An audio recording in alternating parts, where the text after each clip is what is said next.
Salutations mes amis. Aujourd'hui, nous concluons notre série de 3 vidéos sur ce que Jésus fait au ciel en ce moment, en considérant le ministère du Christ dans le sanctuaire céleste. Il s'agit de la croyance fondamentale numéro 24 des Adventistes du 7e jour, telle qu'elle est indiquée sur le site adventist.org affiché à l'écran. Dans les précédentes vidéos, nous avons vu comment le sanctuaire terrestre et tous ses services désignaient Jésus, l'agneau de Dieu.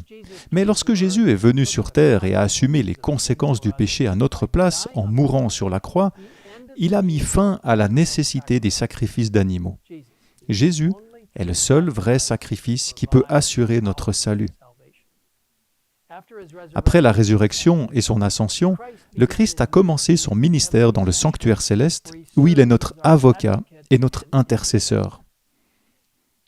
Jésus-Christ est mort, bien plus, il est ressuscité.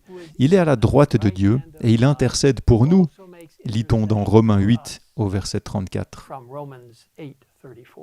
Il s'interpose entre nous et Satan et nous relie directement au Père. Le ministère d'intercession de Jésus nous donne la possibilité de faire l'expérience du salut. Lorsque nous demandons pardon, il applique son sang pour couvrir nos péchés. Il sert également de grand prêtre dans le sanctuaire céleste. Certains pourraient se demander, si le sacrifice du Christ a été suffisant, que reste-t-il à faire dans le sanctuaire céleste ? Il est utile de se rappeler que dans le tabernacle terrestre, après l'immolation de l'agneau, son sang était aspergé à l'intérieur du sanctuaire, transférant symboliquement le péché dans le sanctuaire. Le pécheur était pardonné, mais son péché restait dans le sanctuaire. Et tout comme le service terrestre avait un jour annuel d'expiation pour purifier le sanctuaire des péchés, le sanctuaire céleste doit également être purifié. Mais que signifie purifier le sanctuaire ? Au ciel, un registre est conservé de la vie de chaque personne, relatant tout ce que nous avons dit ou fait. Ce sont ces archives qui seront examinées lors du jugement. La Bible nous dit, en effet, Dieu amènera toute œuvre en jugement, et ce jugement portera sur tout ce qui est caché, que ce soit bon ou mauvais. Lorsque nous demandons le pardon, Jésus est fidèle et juste pour nous les pardonner et pour nous purifier de tout mal. Et s'il est heureux de pardonner nos péchés, il a aussi la responsabilité de s'en débarrasser. À travers une vision, Dieu a montré au prophète Daniel le sanctuaire céleste et sa purification.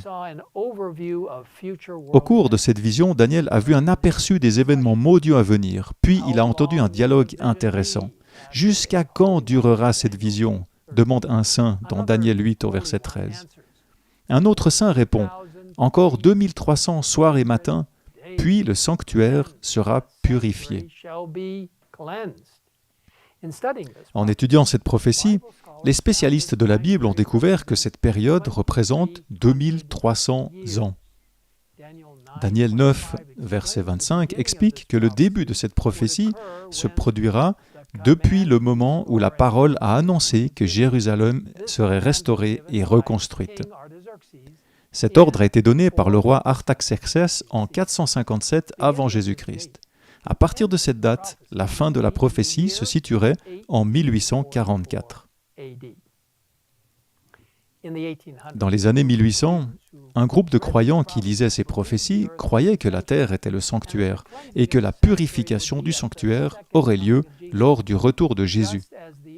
Tout comme le sanctuaire terrestre était purifié le jour des expiations, ils croyaient que Jésus reviendrait le jour des expiations de 1844, qui tombait le 22 octobre de cette année-là. Imaginez leur grande déception lorsque Jésus n'est pas revenu au moment prévu. Cependant, en priant davantage et en étudiant la Bible, ils ont découvert que la Bible n'enseignait pas que la terre était le sanctuaire. Ils ont compris que Dieu avait un sanctuaire céleste. Tout comme les sacrifices d'animaux étaient le type correspondant à l'antitype du jour du sacrifice de Jésus, le jour terrestre des expiations était le type tandis que la purification du sanctuaire céleste était l'antitype correspondant.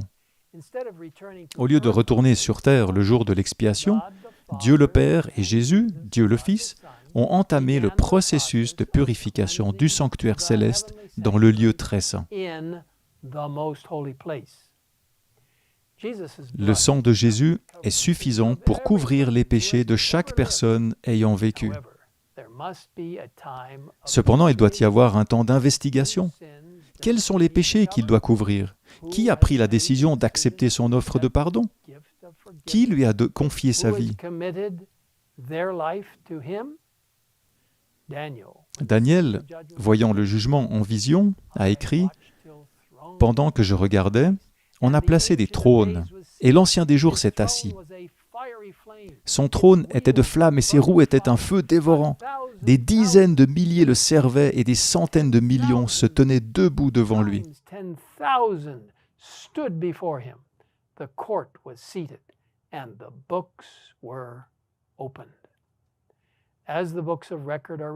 Lorsque les livres sont examinés, l'avenir de chaque personne est décidé.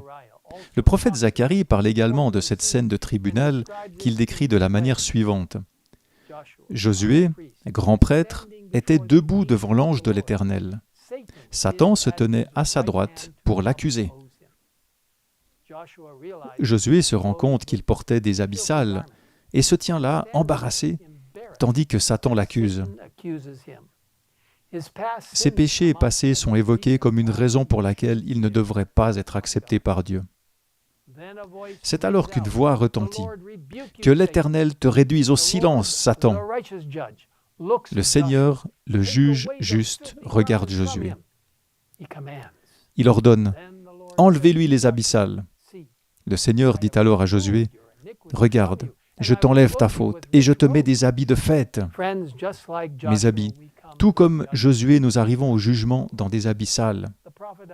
Le prophète Ésaïe écrit « Toute justice est pareille à un habit taché de sang. Mais si nous reconnaissons nos péchés, il, c'est-à-dire Jésus, est fidèle et juste pour nous les pardonner et pour nous purifier de tout mal. » Vous voyez, Jésus nous purifie et nous donne sa robe de justice. Lorsque nous nous abandonnons à lui, il conduira notre cause à travers le jugement. Il est de notre côté. Il promet « Le vainqueur sera habillé de vêtements blancs. Je n'effacerai pas son nom du livre de vie, et je le reconnaîtrai devant mon Père et devant ses anges. » Notre rôle consiste à confesser nos péchés, à accepter son offre de pardon et à placer nos vies sous sa direction. Il se réjouit de nous sauver. Avec Jésus, à nos côtés, nous n'avons pas à craindre le jugement. Bientôt, les mots seront prononcés, que celui qui est injuste commette encore des injustices, et que celui qui est sale se salisse encore, mais que le juste pratique encore la justice, et que celui qui est saint progresse encore dans la sainteté. Une fois ces mots prononcés, le cas de chaque personne aura été décidé. Ceux qui sont pour et ceux qui sont contre Dieu. Bien que le cœur rempli d'amour de Dieu veuille sauver chaque personne, il respecte les choix que chacun fait. Jésus aura alors terminé son travail d'intercession. Le dernier péché aura été effacé. Le sanctuaire céleste aura été purifié du péché. Après la purification du sanctuaire céleste, Jésus reviendra sur terre et tous ceux qui auront choisi d'accepter son offre de salut le rejoindront, lui et ses anges, dans les nuages, prêts à aller au ciel. En ce moment même, Jésus se trouve dans le sanctuaire céleste. Il est prêt à pardonner nos péchés dès que nous sommes prêts à les confesser. Il est prêt à créditer le prix qu'il a payé sur notre compte. Avez-vous accepté son offre de pardon et de purification? Si ce n'est pas le cas, je vous invite à le faire maintenant, alors que nous prions ensemble.